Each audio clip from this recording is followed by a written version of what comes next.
In today's video, I am going to teach you how to add Roman numeral page numbers in Google Docs. This approach is perfect when you want a few pages like a preface or table of contents to use Roman numerals while keeping the rest of the document with different numbering or no numbering at all. We'll do it by separating parts of the document into sections, unlinking headers or footers, and then inserting Roman numerals as symbols, because these numerals are static characters, not automatic page numbers. You'll repeat the process for each page that needs its own numeral. Start by moving your cursor to the end of the page where you want Roman numerals to start or stop. Create a new section by going to Insert, then Break, and choosing Section Break, Next Page. This split is important. It isolates what comes next so you can change the header or footer without affecting earlier pages. Now, double-click in the header or footer area of the first page in your new section. A small toolbar will appear. Find and uncheck Link to Previous. If you leave it linked, any change you make will ripple back into the previous section.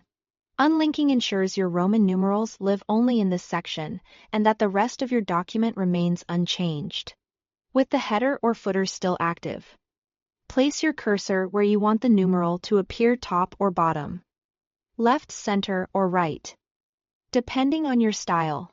Go to Insert. Choose Special Characters and in the search bar type Roman. You'll see options like I, and 3. Click the one that matches the page you are on. You can format it like regular text, adjusting the font, size, or alignment, so it matches your document's look. If your style guide calls for uppercase, pick the uppercase version from the list.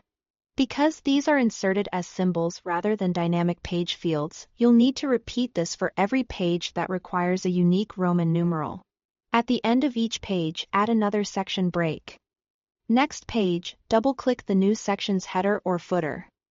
Uncheck Link to Previous again, and insert the next numeral from Special Characters. For a short front matter section, this is quick and reliable. If you ever want to stop using Roman numerals, simply create another section break where they should end and leave the subsequent section unlinked so it can have different or no numbering. And that's it. With careful section breaks, unlinked headers or footers, and Roman numerals inserted as symbols, you'll have precise control over exactly where those numerals appear. Thanks for watching.